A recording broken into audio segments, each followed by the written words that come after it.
I would like to introduce our next and actually very first presenter for our docent training program. Ladies and gentlemen, big round of applause for Dave Cresson. Yes.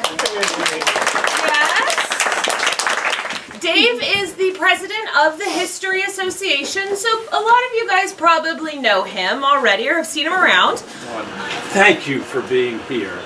Our challenge together is I've been assigned the mission of presenting an overview of Coastside history, and I've been limited to 1 hour to cover 1,000 years, 100 years, 10 years. So you can imagine, think of our assignment together as being in an art show where the job is to just look at a landscape. No close-ups, we're just looking at the quick hills and mountains of Coastside history. And I just hope I can take you on this trip in a way that isn't too fast, that can't get into too much depth, any of the major subjects that I hope to talk about today. You could easily talk about for an hour or 2 hours. So bear with me. Our job together is to fly over the landscape really quickly and come away with the feeling of, okay, I've heard of that. I know about that part of our history. Thing about Coastside history. Well, let me start by telling you a little story about myself and how I came to the Coastside, and really basically how I came to fall in love with this community, which I assume we all share. Does everybody live on what we call the Coastside? Montara to Año Nuevo or so? Anybody a foreigner?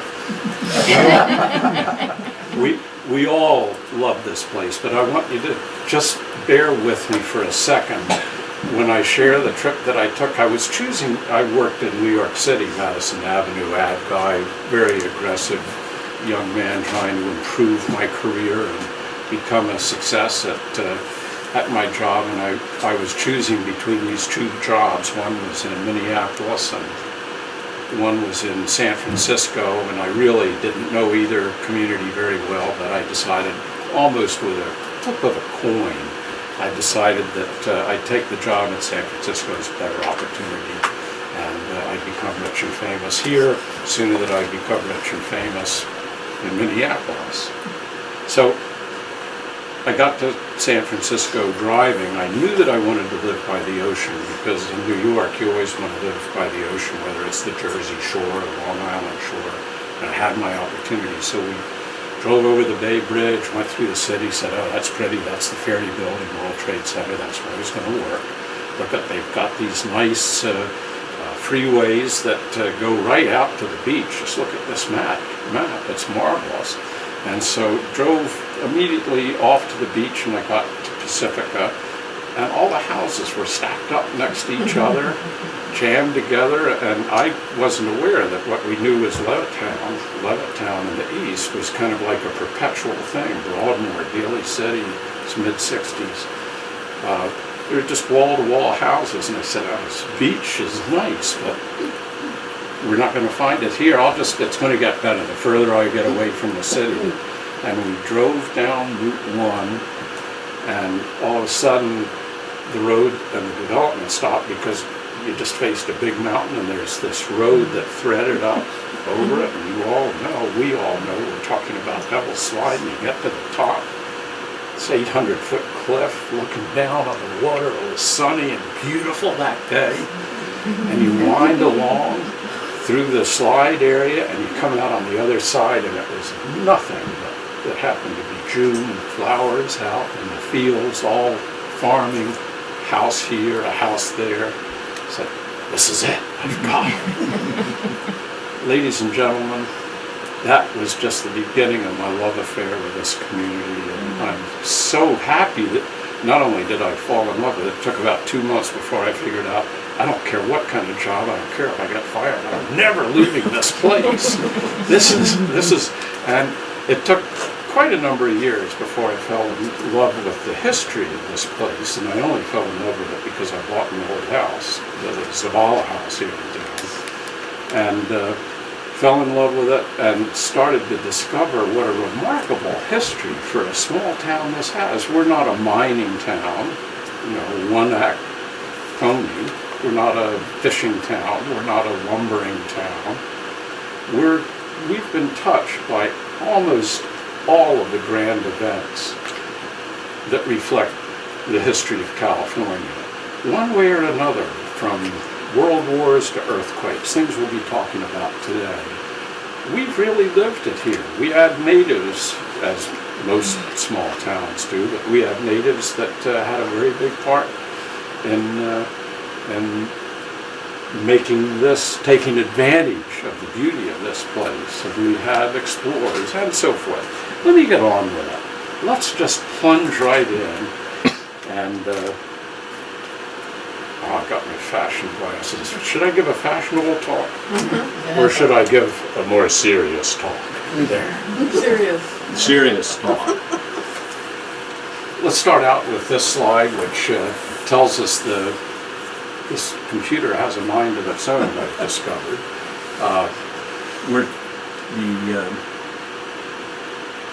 The first slide here is just to say we're talking from Año Nuevo up to Pedro Point is what we in the Half Moon Bay History Association consider to be sort of our sphere of special interest. And that means that we don't do San Francisco or the mining history, but we do the things that happen within this area, and it's huge. There's so many things to talk about here that we'll be struggling to get through it in the hour. And I'm tossing this slide up mainly to show you I'm sure that you couldn't read it in the length of time. If you're sitting in the front row, you can't read it enough to take notes, because I'm going to get rid of it.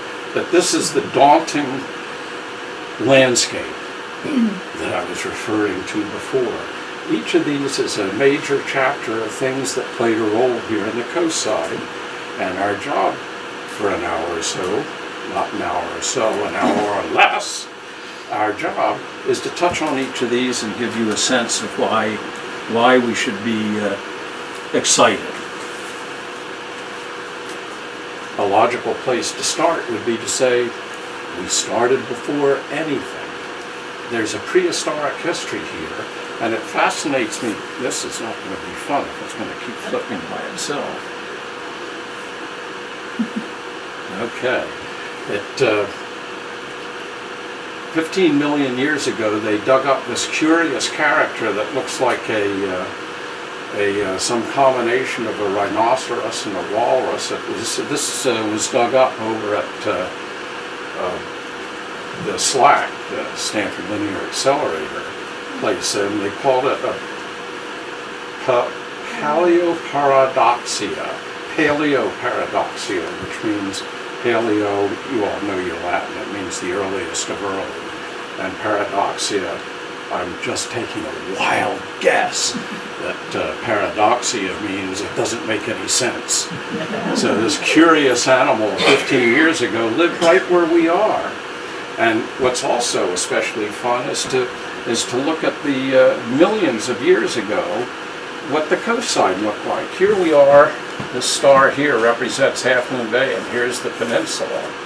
Well, if we go back those 15 million years, eons ago, during the Ice Age, you'll see that we could walk if we had our walking shoes, all the way out to the Farallon Islands, which are here, and all the way out to something off Drake's Bay, Drake's Head, that all the way up in Marin County was all dry land.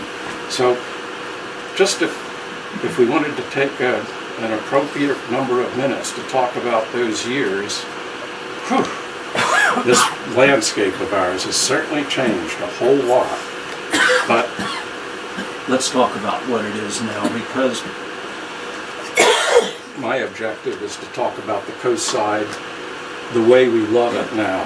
Why did I love it so much when I came here originally many years ago really now, is it's amazing. The redwoods are still here, the babbling brooks are still here, most of the farms are still here, And if there's a theme other than we love history and other than we love the coastside, if there's a theme, it really stems to the fact that we were able to go out in our backyards, literally, and can take this photograph today, still in an age of massive development.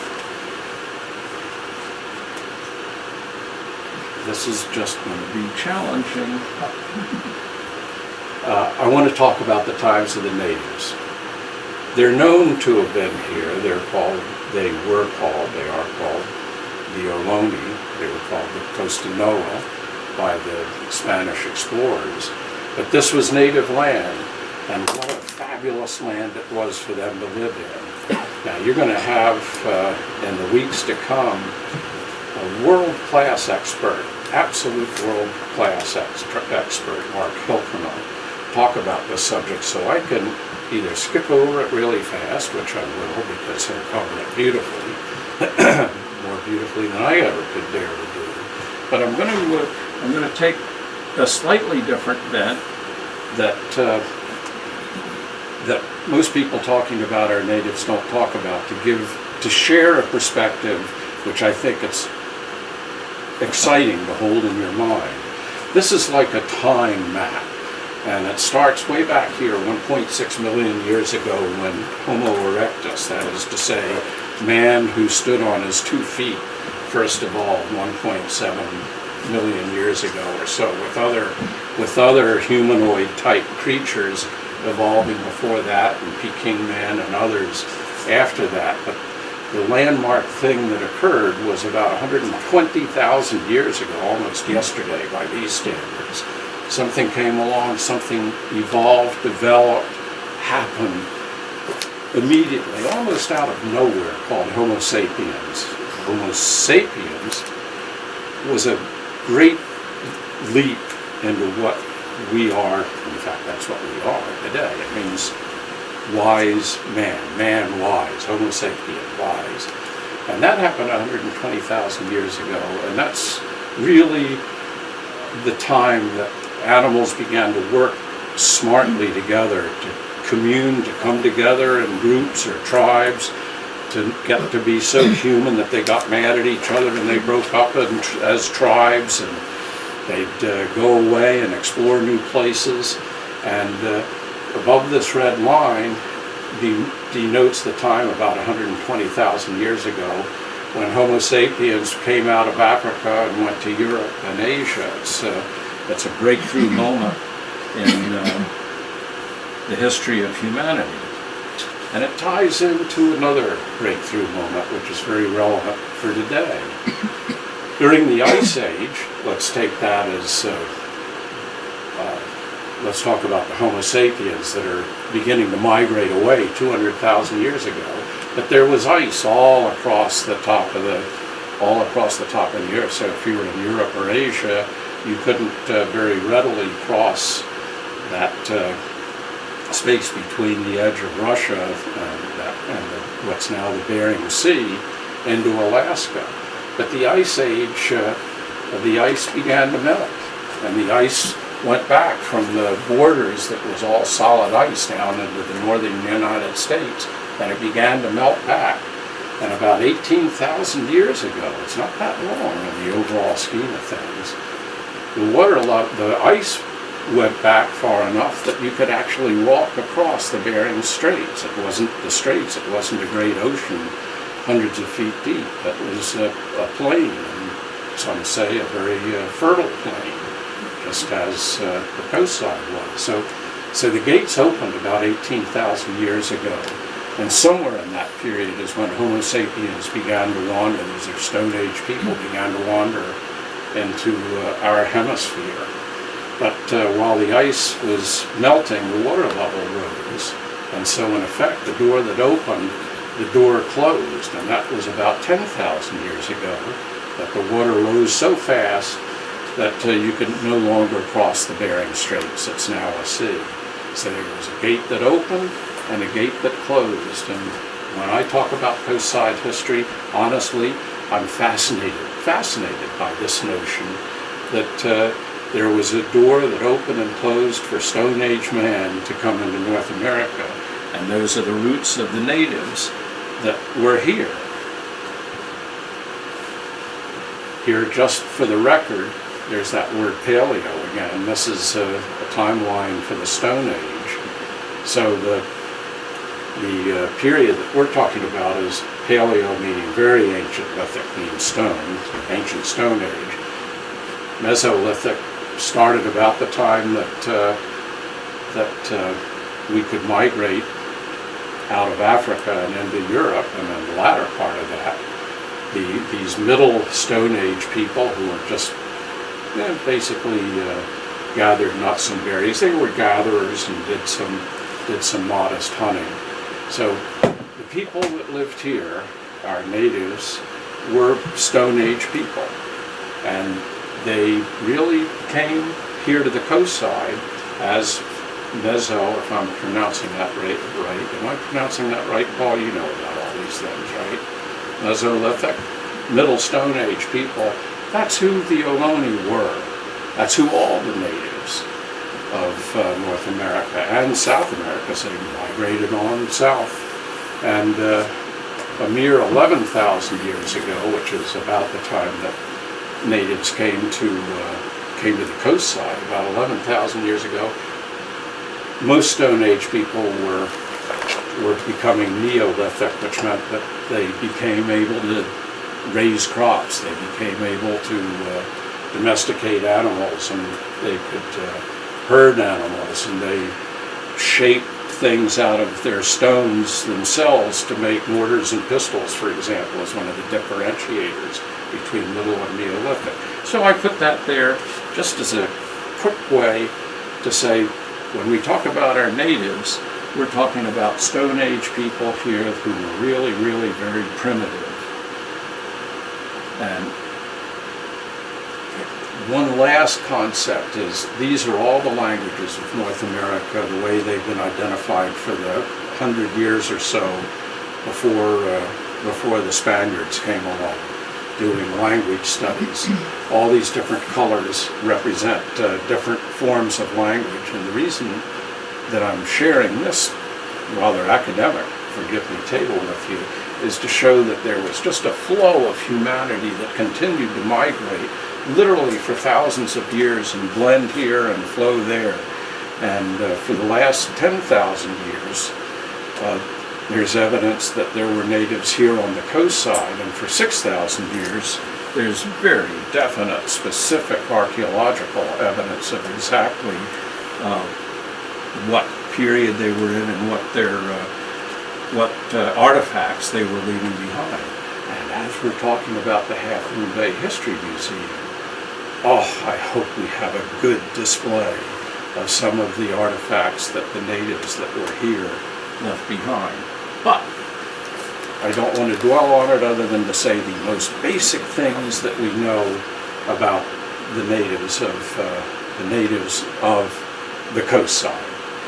First of all, at the time that there was first contact by Europeans with the natives, there were probably 300,000 natives in the U.S. And at that time, 1769, that would be, at that time, there was a group of a similar language construct that lived from San Francisco to Monterey and over in the East Bay, which has been identified as being like a single language group, not exactly a tribe because they didn't exactly hang out with each other. In fact, there were 7 or 8 different specific language chunks within the Costamelons that differentiated each one. And when Dr. Hilkema comes to talk to us in a week or two, I can't remember what he's scheduled for, try not to miss that top flight description of native life here. Here we're breaking it down into the 8 language groups. Just to run over it really quickly, the tribelets that lived here were from 50 in size to 200. There was one tribe that lived along Pilorcitos Creek, right close to us, Tunitas Creek and so forth. They are our predecessors. And now, just to do the quick sense, because the natives certainly deserve more than 5 minutes, that's for sure, but they've had their 5 minutes with us, but a quick sense of their lifestyle, which you'll be hearing a lot more of the exciting detail about, will be coming at you. Here on this table, which I hope gets presented, you'll actually see the period here where our natives switched from just grinding the grains that they lived here, which they lived off mainly the bounty of this coast side. Of course, there was deer, but the combination of ocean food, fish, what a place, and grass. A little further up the hills and over on the other side of the coast range, they were living on acorns, but the grass seeds or the acorns, whichever, they at first would grind them with a rock that they found on top of another rock that they found, and do the best they could to grind it into a meal and mush. And in the later years, before the Spanish came, 1769, they actually started shaping those rocks into hollows that you could use like a bowl, mortars and the pestle that they use. So this is the archaeological stuff. So this is a typical Liane hut made out of tule reeds. And it brings us to that famous moment, 1769, that Gaspar de Portola, the great explorer, came through. But Drake was the first. 1579 was the first explorer. Vizcaino, who's a better Spanish speaker? Vizcaino. No, it's not a nya. It's no, Vizcaino. Came. He was sent by the Spanish because they were exploring to set military to claim Alta California for Spain. And Vizcaino came along and he discovered what he thought was a fabulous harbor at Monterey. He was a shipbound explorer. And 150 some odd, 160 some odd years ago, Spain sent Portola up to go on land, find a place to set up a mission because they were afraid of the Russians and the English and the Americans in 1769 would be taking their Alta California away from them. And de Portola walked within just a few hundred feet of where we're sitting today. I can almost picture his troop coming through here, exploring, coming overland, hard done by a long trip. He started in Mexico, San Diego, and came up all by land with a large group of soldiers, a few mission fathers, ready to make an establishment that would warn off interlopers that might take Alta California away from them, and also on what they considered to be a sacred mission of converting or saving the natives, and show them a higher civilization that the mission fathers and the Spaniards would be able to bring them. So that was their expedition in 1769, and specifically they were going to find Monterey, and specifically they were going to form a mission there. But because Monterey looks more like a bay from the sea than it does from land, by land you really don't notice much of a protected bay. So board de Portola, to pronounce it as he did, he and his group just marched right on past the bay, never saw it. Oops, made a little mistake. And they were pretty sure that it was a mistake because they kept marching and marching, and they still didn't find anything that resembled Vizcaino's charts and maps. So they kept marching, and they came through Pescadero, Santa Cruz, Pescadero, through Half Moon Bay, writing a great diary about what they saw, and the natives they met, and what the coast looked like, rich in food and rich in animals, rich in grizzly bears, by the way, not necessarily so good, but food. Marched right on by, kept on going, still looking for Monterey, when they finally got to Pacifica and went up over the Coast Range in Pacifica, a place called Sweeney Ridge, and what did they find? San Francisco Bay. San Francisco Bay. So it was De Portola, right after he came through here, as modern history puts it, discovered San Francisco Bay. Now that's modern history. The natives have taken some umbrage with that, saying, well, actually we knew about it before you did. What's the big deal? So we're not allowed to say that De Portola discovered San Francisco Bay anymore. We have to say that he was the first foreigner to see San Francisco Bay. And of course he said, this is definitely not Monterey Bay, we failed, and let's turn around and go home. And that is almost literally what De Portola said. They did turn around and come home, but Father Crispy, one of the mission fathers that was on this expedition, said, you know, we saw a body of water that's so big it could hold all the ships of a mighty nation. I think there's some potential there. And of course that diary entry was largely overlooked for quite a number of years. But nevertheless, he did discover San Francisco, and the Anza mission followed, and that's when Mission Dolores was founded. So here we have a few images just to capture the spirit of the De Portola mission. This is supposed to be the discovery moment, which I guess we now have to call the see you moment. And next year, 1769 date on the Portola expedition, that's the 150th anniversary. So watch your newspapers. The city, the council, and our city, and hopefully our history association will be doing something to develop a great tourist trail with interpretive signs and so forth to celebrate the 150th anniversary, and it will be called the Ohlone Portola Trail, and will become permanent, like long trail park site. So we should be excited about that. Which brings us to the missions. The Mission Dolores is the one that's of closest to us and the greatest interest to us. Was founded in 1776 by an amazing coincidence. 1776, it was the first service at Mission Dolores in San Francisco was held on, I think it was June 25th, 1776, within a week of when, on the other side of this continent of ours, a Liberty Bell was being rung by the Americans.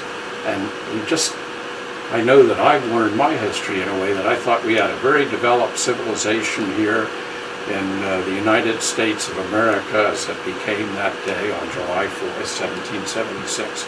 And it was a mature civilization. Well, on the other coast, within a week of that day, a week earlier, is when Mission Dolores opened at a primitive frontier and exploration for the Spanish. So here they formed a presidio, that's a place for the soldiers. The mission, that's a place for the Indians to learn how the Christian belief system worked. And in many of these stops along El Camino Real, they'd form a little community. Well, they didn't really form a community in San Francisco exactly, but they did have a few houses outside the mission and outside the presidio. And the people that staffed this, each mission were the Spanish explorers, commanders, administrators, the Mexican soldiers, the ones that did the heavy lifting, the Spanish mission fathers, and of course the native neophytes. There's a picture of Mission Dolores, and here's a mission father proselytized. Oh, I'm going to stop on this. That was a picture of Junipero Serra, who became sainted recently, amidst considerable controversy, because of course now we think of the missions as, to make a long story very, very short, sort of the domination of a new culture which effectively destroyed a beautiful old culture. So it's not without controversy what the mission fathers did. But I'm fairly well convinced that at least the Mission Fathers were very well intentioned and really were trying to save this new humanity, and the idea that sooner or later, if you consider that the natives were really Stone Age people meeting a very advanced society, just a step away from the Industrial Revolution by 100 years or so. Sooner or later, somehow, one way or another, that society that had survived for so many thousands of years, the Ohlone and the other natives of California and the United States, would eventually just simply be crushed virtually overnight for what took thousands of years in other parts of the world. But overnight, their lives would change. Little footnote on this is these are a couple of the little pueblos, the little houses outside the Presidio, and in these houses, two families lived: the Miramontes family and the Briones family. And I point this out to you especially. It's genuinely a little known, wonderful fact of Coastside history that Miramontes is arguably had the first civilian housing along with the Briones family outside the Presidio, which makes him, according to my wonderful way of interpreting history, which is a little loose, makes him like almost the first civilian resident of San Francisco. And of course, as we'll see in just a few minutes, Candelario Miramontes is the person essentially that founded Half Moon Bay. So, first resident of San Francisco, Yerba Buena, outside the walls of the Presidio, is the father of downtown Half Moon Bay. You can take that fact and tuck it away because the rest of the historians of the world will utterly ignore it. But I find it a whole lot of fun. Just very quickly through this, the mission era lasted from that same 1776 until 1834. In between there, Mexico won its independence from Spain in 1821, and in 1834 the mission era ended when the Mexicans decided to get rid of the Mission Fathers as major landowners. The Mission Fathers could stay and run their churches if they want, but they couldn't have the huge ranches anymore, which was, that whole process was called, come on, secularization. Who said that? What bodies? Good job. Secularization. So, and the bottom line, I don't feel we can fairly leave the natives without just remembering the controversy. The controversy that on the one side, the Mission Fathers thought that they were raising these primitive people of great deprivation into a more advanced and civilized lifestyle and would have their almighty souls saved. But there's another side to that, specifically that the Spanish came along and enslaved them to do mission work, working in trades that they had no way, and doing the gardening, which they didn't really know how to do before, and making clothes and all kinds of things that didn't really resonate with them. So being enslaved is the other side of that argument. And somebody trying to find some author that I just couldn't help but love the way he turned the phrase, said that they were not enslaved, they were merely indentured by a debt of religious obligation. So turn the phrase any way you want. The story didn't turn out very well for the natives, and they went from great numbers of healthy people down to very, very few Ohlones, at least, survive to this day. And the intentions may have been good, but the results not so much. So we're going to blast past the Mexican life. They formed between 1821 and the next great milestone. They formed a community in Northern California. They were trying now to protect Alta, that is Northern California, trying to protect Alta California from the Russian fur traders and from the English who were coming down from Canada as fur traders, and the Americans who were forever pushing forward. And the way that it occurred to them during their life here, which was really a pretty primitive life, largely raising the cattle they brought over. But it was a fun life. They were festive. They had a great deal of fun. I love this one slide that I put up, which says that this is a typical way that the Mexicans viewed private property. It's a hitching rail where the horses are there, and if some tired rider came into town on their way to the next town, he could just drop his horse off, tie it up, leave it. That belonged to the community, and he could pick up a fresh horse and take it on to the next ride. Sort of a little bit of socialism in a very nice, and as long as it's understood, everybody wins way.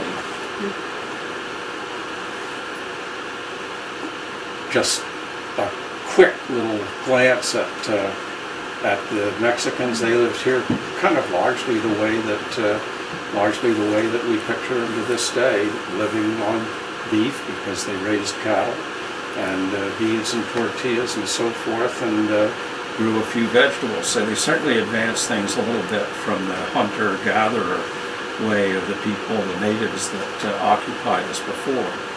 And of course, this is one of the champions, a particularly well-educated California, Mexican-born Spanish subject, who became the most powerful man in New Mexico, Alta California, and actually became a member of the California State Senate after California became part of the United States. In order to protect and give the Mexicans an incentive to stay, the Mexican government gave huge land grants.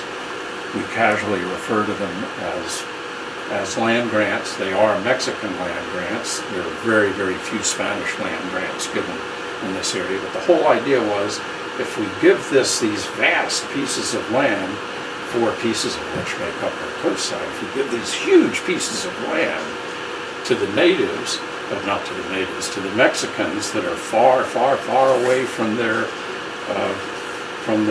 ancestral home in Mexico, that they'll defend it and they'll keep it for Mexico. And so the incentive was, give them the land and they'll protect it for Mexico. But they were so poor, they were so primitive, and progress was coming, sure as shooting, that it didn't work for much. That was the theory behind it, but it didn't work. And already in the 1840s, the United States was trying to acquire California and a few other states. This thing definitely has a mind of its own. You know, I can go at its pace just as easily. You can't bully me. So the U.S. offered the Mexican government $30 million for California. That's a pretty hefty price, but California thought, not enough, that won't work for us, they said. And the U.S. did what the United States sort of had a habit of doing back in those days. They didn't raise their price, they just declared the Mexican-American War. And in the Mexican-American War, they, of course, handily, because they were land-based, they had all the assets, an organized army and so forth, they relatively easily drove the Mexican soldiers out of control. And in 1848, they signed a treaty that ended the Mexican-American War, and there are two facts about that treaty, one of which is kind of amusing, and the other one of the facts is kind of startling. The one fact was that they offered, even though they won the war and the treaty was signed, they still offered the Mexicans money for California. But the bid was lowered to $15 million, so I guess all the Mexican-American War did was win a better price, a lot better than the $30 million they'd offered before, and they paid them $15 million. But the nice part is that they said that the land grants, if the Mexican was given a land grant, they could keep their land grant. That would be their land grant. And so, and indeed, many of them did. So we're standing on the Miramontes land grant, of course, in downtown Half Moon Bay. And Miramontes was able to prove that he actually was given that land grant. So his family, actually, he passed away, but his family was able to protect it. And it became Miramontes' property. So for quite a number of years, the Miramontes owned this land, even though the Mexicans had lost the war. We spoke before about a coincidence. Another coincidence of date was that, did you know that it was within a week or two of us discovering gold, that is Sutter's gold, out of Sutter's Fort? It was within a week or two of that foreigner, Sutter was a foreigner, working on, actually, believe it or not, a Mexican land grant. He was ingratiated with the Mexican government. They were perfectly happy to have him there, but he discovered gold within a week of the day that the Mexican-American War was lost. And of course, that changed the economy, really it changed the economy, obviously, of California, that gold was discovered. The gold rush began, and Mexico just got completely cut out of any opportunity from the huge wealth that the gold rush brought. And please note that that was 1848, not 1849. The gold rush actually began in 1849.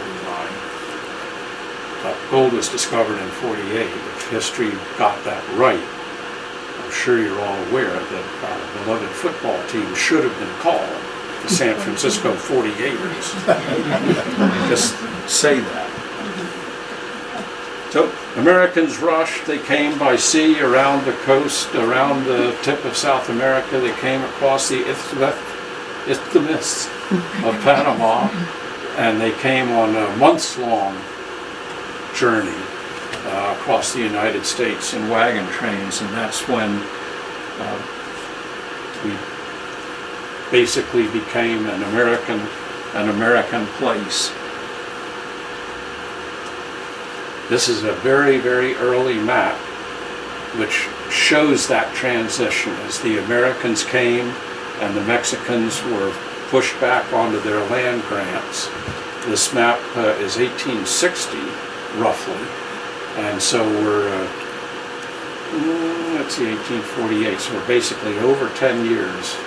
This house that we're standing in was built somewhere in the mid-1850s, only 5 or 6 years after gold was discovered. And I put 3 stars here just to show the 3 locations of 3 prominent buildings which survived for some years. But each of these dots, which you certainly can't see from where you're sitting, but each of these dots represents the coast side getting populated. Down here in Purissima, if anybody noticed that Purissima was a disputed property in those land grants, so Americans could move into that disputed property. But the rest were land grants. Our friend Miramontes sold a fellow by the name of Johnston half of his land grant in 1853. And other land was being sold off just in bits and pieces.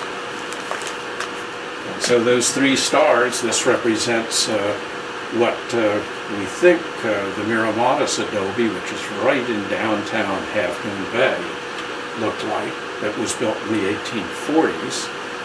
And anybody know where Pat Roma's office is downtown?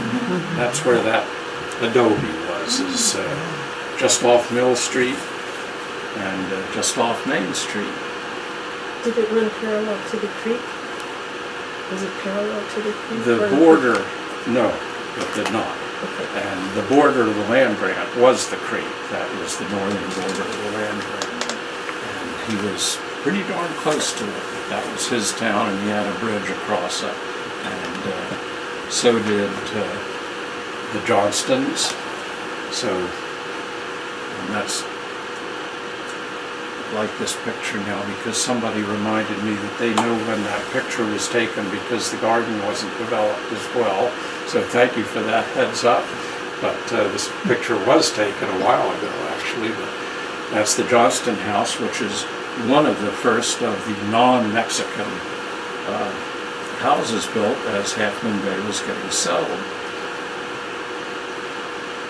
Zabala House, this fellow Stanislaw Zabala came along, and he, like so many Americans, knew that one way to acquire property was the way that Johnston did, which is you pay money for it, but Zabala had a better idea. He married the eldest daughter of the Mirabladas family, and he not only came into a nice place to build, but came into a lifestyle, a Spanish speaker, very well educated. The Mexicans, of course, did not have the benefit of a good education, were basically illiterate and didn't speak the same language, English, that the new American residents did. So Zabala came in as a well-educated force representing the Miramadas community, which was actually a ranch for the years between that land grant and the time that gold was discovered, and many Mexicans just got out of the way of the Americans. They weren't well received, so they retreated in many cases to the coastside. And Zabala began to play a role that turned out to be a very important part of developing Half Moon Bay by laying out the streets and the sidewalks of Half Moon Bay. The way downtown looks today was at Zabala's hand, a subject we'll pick up at a later time. Commerce developed. These are just a wonderful tour de force. The Americans came, they built resort hotels, they built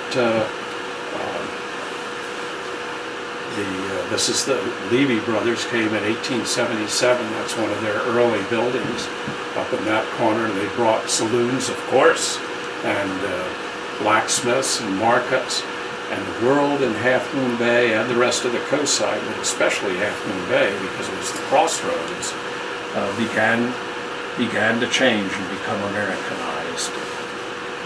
And churches began. One of the earliest in 1856, was the Catholic Church. Our Lady of the Pillar was first where the Pilarcito Cemetery is in 1856, but it burned down fairly promptly, and a brand new, more elaborate church was rebuilt in 1868. And most of you wouldn't know where that is. It's such a beautiful building. It's a shame to lose it.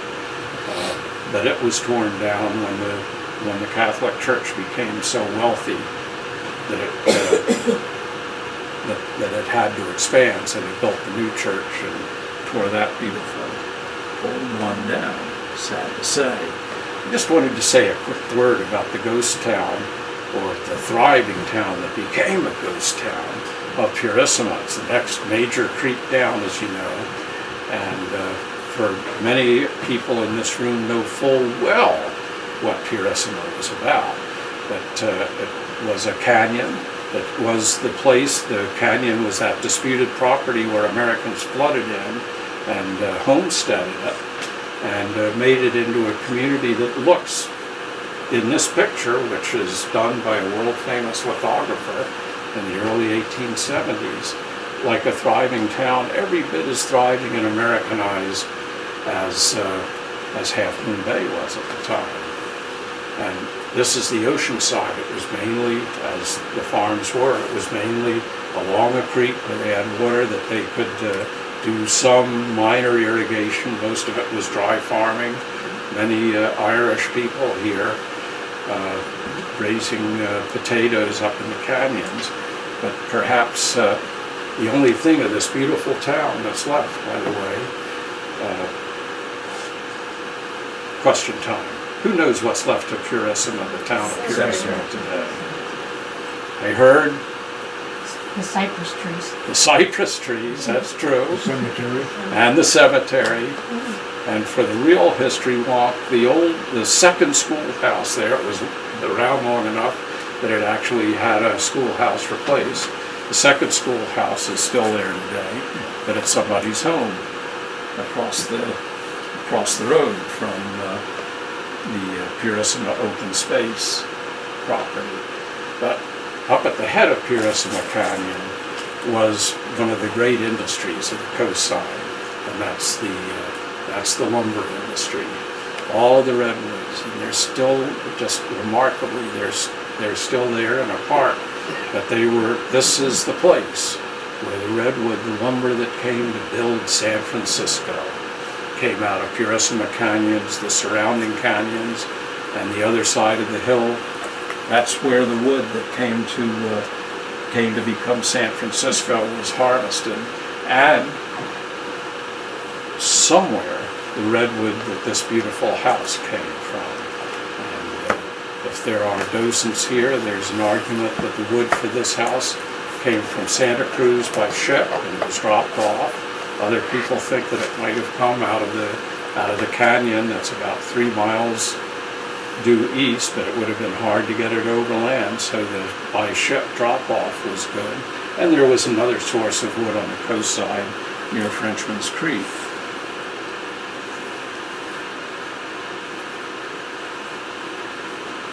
So the wood was radically harvested. They wiped out the hillsides pretty much. Hatch was a famous Half Moon Bay resident who made his mark, and by harvesting wood. Farming was an important part, and I've tossed in a couple of gratuitous artichoke shots in this picture, but farming is really what the coast side was almost all about. The vast majority of the people here became either farm owners or the people working farm labor. But there was also a vast maritime experience here because shipping was going up and down the coast, linking the world to San Francisco by sea, particularly after the gold rush. Showed the shippers that it's relatively easy to make money by sending furniture and East Coast goods to San Francisco, which grew by leaps and bounds, hundreds of thousands of people in the first decades. But of course, where there are ships and a rugged coast and sailing boats, sailing ships, there were shipwrecks. And Pigeon Point Lighthouse, you may know, and if you didn't, you'll soon find out, was named after a ship called the Carrier Pigeon that ran aground there. And eventually lighthouses started to pop up to protect the shipping. And that particular one was named after the ship that crashed there, which, by the way, it had, this is another ship, but the Carrier Pigeon, if I remember the story correctly, had a lot of paint in it to paint the houses of San Francisco, and the residents of Pescadero ran down to the ocean, and the reason that Pescadero has always been such a bright and white, always, yeah. So this is another of the shipwrecks, and this is an item called a deadeye. It's one of the few artifacts that we have ready for our history museum, and that one of the friends of our museum collected this down at the beach, and this is called a deadeye, and it's an old-fashioned pulley. The way that they pulled the sails up and down was by putting ropes connected to the sails through these two holes, and the rope that you pull them up with through this hole. So this is a 1800s nautical pulley, which was found and given to us, and will soon be on display. In fact, technically it is on display at our little museum already. Shipwrecks were so common that the U.S. government learned that they had to set up little customs houses along the beach, and this is one from the late 1800s where they had their American flag flying, and if you wanted to salvage stuff, you had to come through customs right on the beach and pay for it. One of our famous artists, Galen Wolfe, did this picture of the sinking of or he called it the wreck of the Alice Buck. And that was right off the 18th tee of the golf course. And the story is fun, it's complicated, it's exciting, it's heroic. People died, people were rescued. Here in this picture, which Galen Wolfe got, was these were people that made it to shore off the rocks as the Alice Buck went down. And so some of them made it, some of them didn't. Ranchers from that owned the ranch, where the golf course now is, came down to try to rescue them. One of them ran up to Amesport, the great pier, and at Pillar Point, at what is now Pillar Point, and there was a steamship, combination steamship, sailing ship in the port at that time, and the guy ran up there and said, "You've got to go down and try to save these people." And he depicted the mast of the rescue ship that came the 5 or so miles south to try to pick up survivors. And sadly, about half of the crew died, but about half of the crew lived. And it's a thrilling story that not only made it into books, but made it into local art. So here's a fast rundown of this is of our coastside and depicting a little bit of our maritime history. I love this picture because this is Montara light before it got its skirt. Montara's light that was just an oil lamp up on, basically on top of 4 legs, signaling ships to stay away. This is a dangerous place. What a beautiful cottage, which is still there, and we're going to have a meeting in this building, as I understand it, as part of our progress in our docent work. Año Nuevo. Fishing, of course, was a huge part of our, mainly because of the skills that the Portuguese brought from the Azores, where they learned how to do whaling. You know how close the whales come to our coastside here during migration period. Well, if you have enough courage and you're from the Azores, you know that you can get in a 6-man whaling ship and row out to the whales and hit them with a harpoon. Instead of going back to a mothership, you come back to shore. And right at Pillar Point, among other places, they did the whaling, and they melt down the oil, and made some easy money right here on the coastside until oil became a little easier to get out of the ground at the turn of the century, and a little more important. So we're not sure where that wonderful old picture was painted, but it could easily, these are the renderings, and there's the whale having its blubber carved off, and this guy up there on the point watching to see if the whales are coming. Harper's Weekly really captured that beautifully.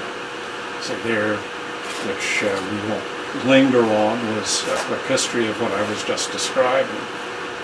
So at that point, things were well enough developed that the stagecoaches came, and they lived from 1860 until 1906. And we'll soon remember why 1906 was pretty much the end of the stagecoach service to the coastside. But other infrastructure was going in. There's Ames, that's the remains of Ames Pier, but that was a huge pier that serviced shipping. At Pigeon Point here is a construction picture of Pillarcitos Dam, a huge, probably the biggest public project of the coastside until we dug the tunnel through Montara Mountain. But that water dammed up Pillarcitos Creek, effectively took Pillarcitos water away from Half Moon Bay. And the people that built that dam, the Spring Valley Water Company, built a whole bunch of flumes and dikes, and took all that water that used to come to Half Moon Bay to give us water, and took it the other way into Crystal Springs and up to San Francisco. And it became, in my judgment, it became a pilot project for they proved that you can take water out of a faraway dam, ship it by flume, all the way, in this case, about 10 miles south, and then about 30 miles north to San Francisco, and keep San Francisco, which had practically no water, alive as a thriving community.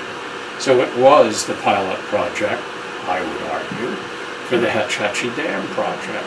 And they took the little old Pillarcitos Dam and replaced it with the Hetch Hetchy Dam. And now, because they took our water before, we get part of the Hetch Hetchy water, and we get water from the Pillar-Cedos Dam.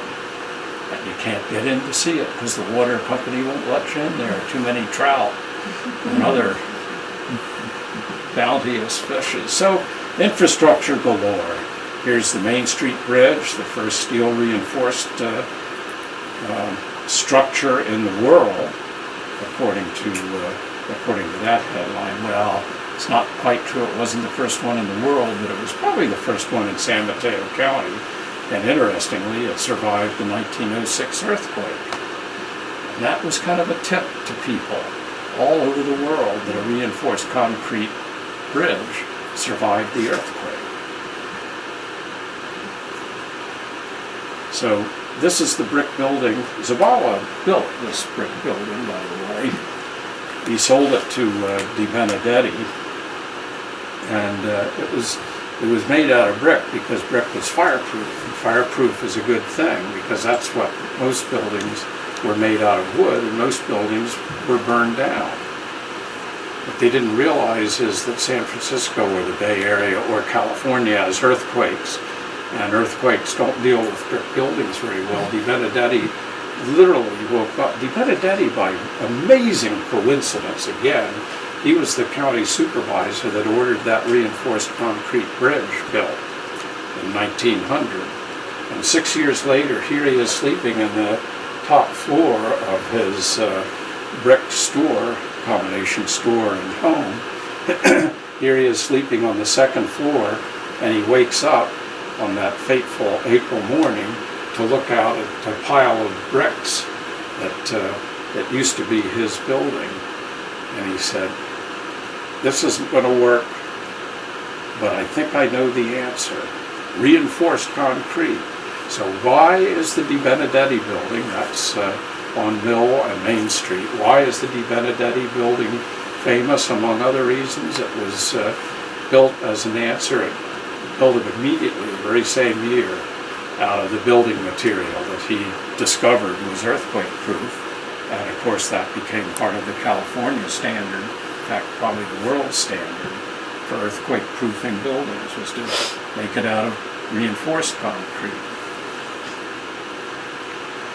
This is a picture of the Zavala house after the earthquake, so it's a fun picture.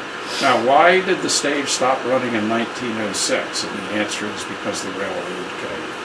And I've got a dozen really nice pictures of the railroads, but the railroad was supposed to bring fame and fortune and commerce wherever the railroad went. Everybody made money. It brought commerce, money, development, and indeed, this dream, this hotel never appeared in Moss Beach, of course, but that's the way they were dreaming, was the railroad was going to bring riches, and it did. It brought Nye Reefs, an inventive fellow who thought his resort would be right down on the beach. It didn't work out too well. You can't build on our beaches very well, so it got wiped out a few years later.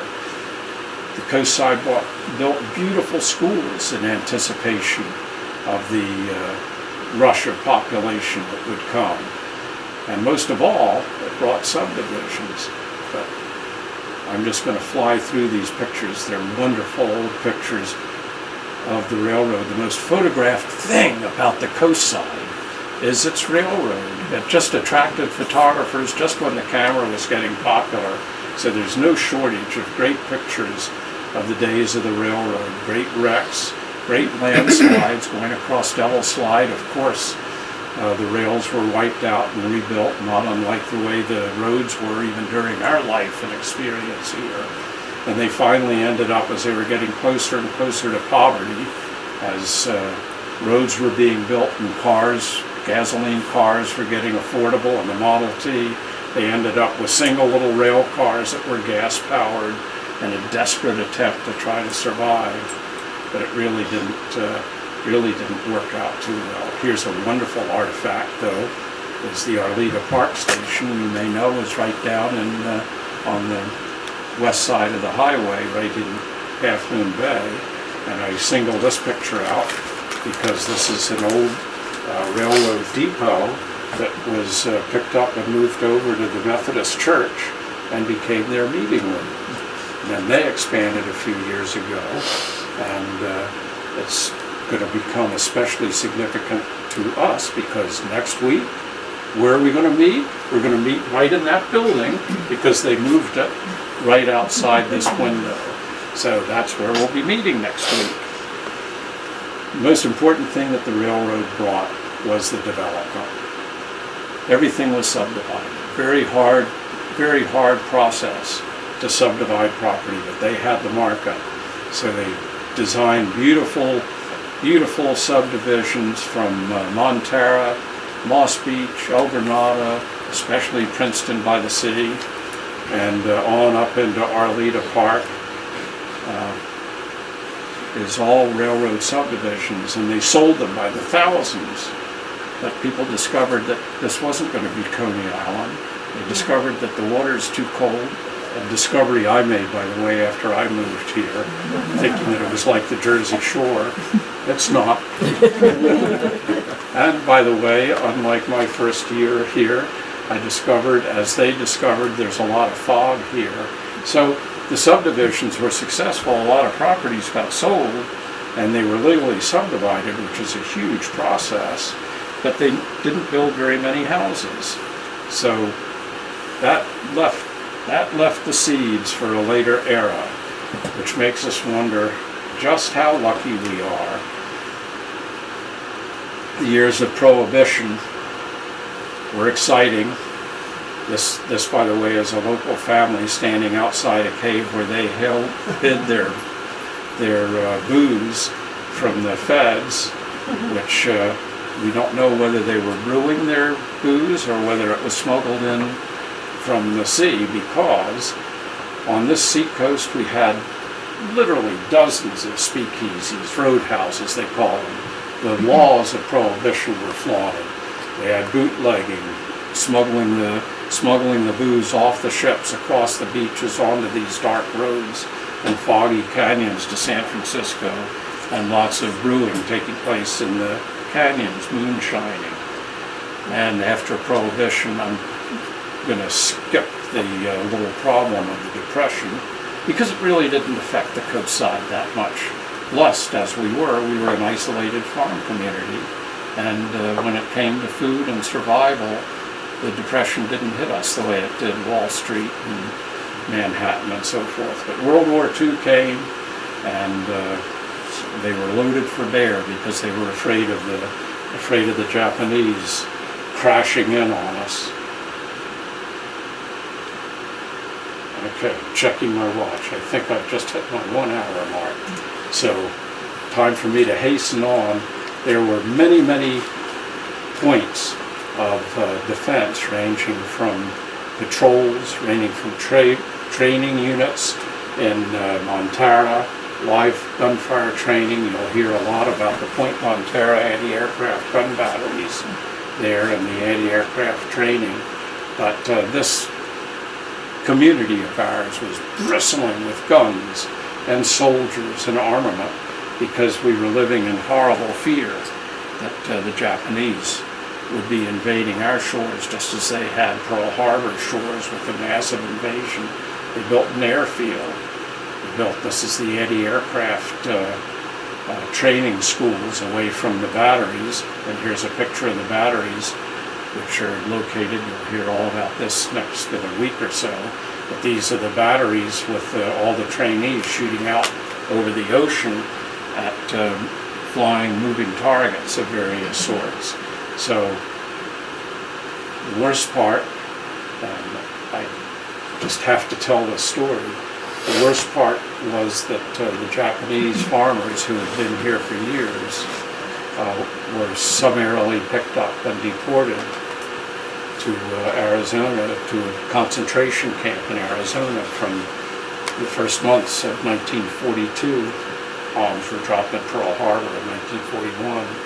They were picked up, had to report to a center where they were taken first to Pacifica or Tanforan, where they were gathered again, and then off to Arizona, where they spent the duration of the war. All their property wasn't confiscated, but they weren't paying for it, so many of them lost it. And even when they came back, they weren't often welcomed back because of the shock that the Japanese brought us by attacking Pearl Harbor. The Germans and the Italians that lived here, if they weren't citizens, they weren't trotted off to concentration camps like the Japanese. I presume that's because the Japanese had a different skin color, so they got different treatment. Oh, that's right, on the Pacific coast the Japanese attacked from the Pacific. But if you were Italian or German, you weren't allowed to live west of the ocean because they were afraid you'd be sending signals to Axis ships. So this was the coast highway at the time. This was the state road, and this is Main Street, Half Moon Bay. Now it comes down here. But anybody that farmed on this side, if you were not a citizen and you were Italian or German, you couldn't cross Main Street. You couldn't cross the state highway. You had to stay on this side. If you were a baker, as one was, who had his bakery shop on the other side of Main Street instead of this side of Main Street, you couldn't go to your shop anymore. So a moment of displacement and unfairness. Well, time moves on.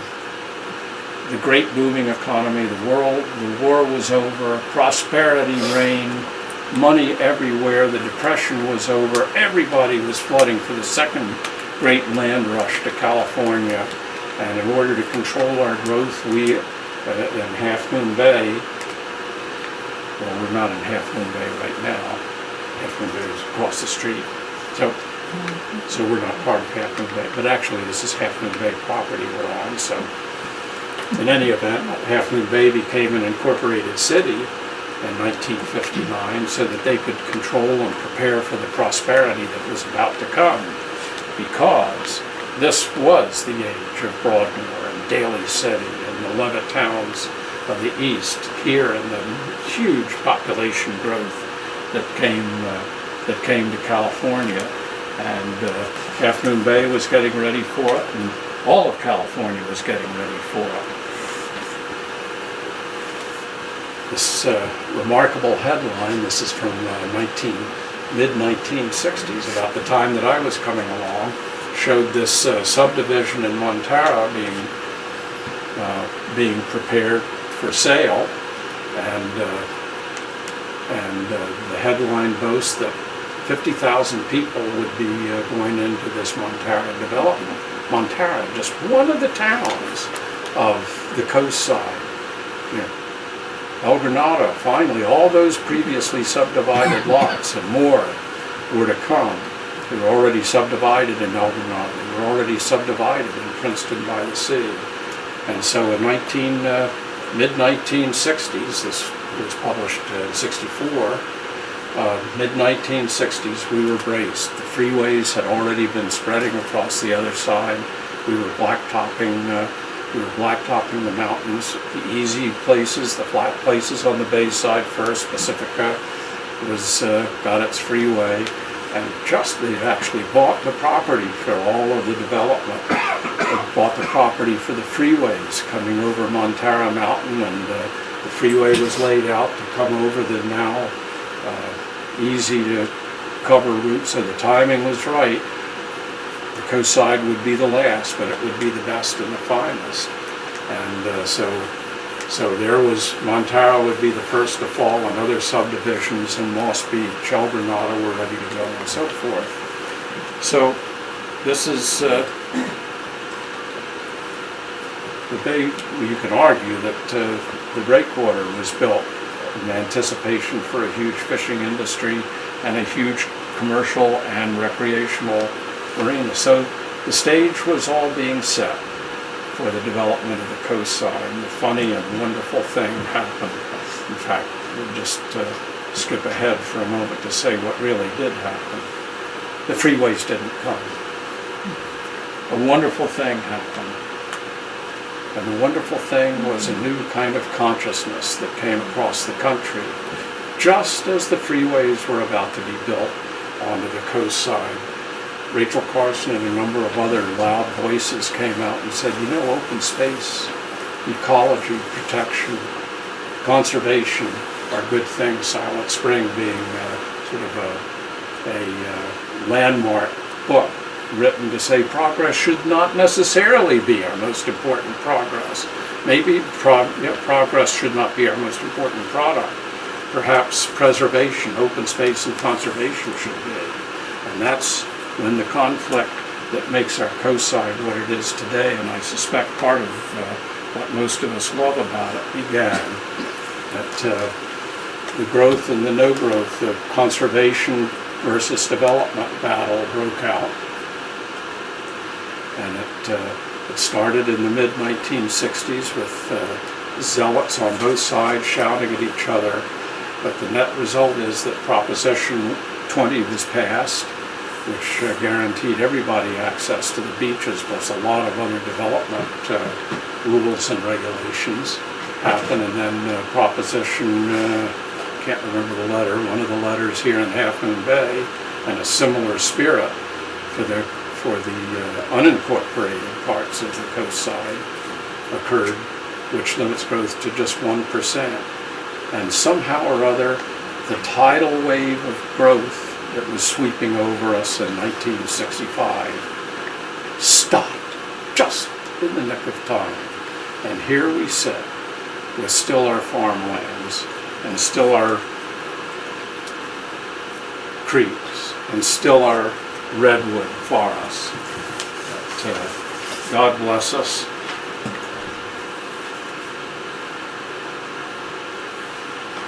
Oh yes, I guess I should make this point.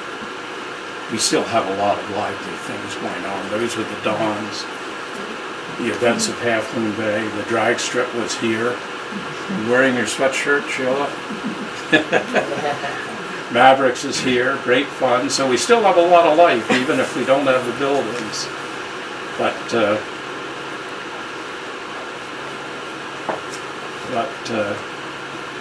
changes have certainly come to the coastside. Buildings have happened, developments have happened, but the ocean is still here. The forests are still here, and I can say that we're blessed to live in a place that is rich in history, stood at the threshold of development, and yet somehow we've managed to have the beauty endure. So that's my message, ladies and gentlemen. Lots of stuff.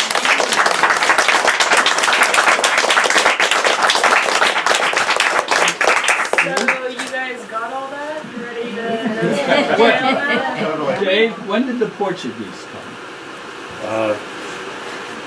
Great question. The answer is the Portuguese started coming very early in the game in the 1870s.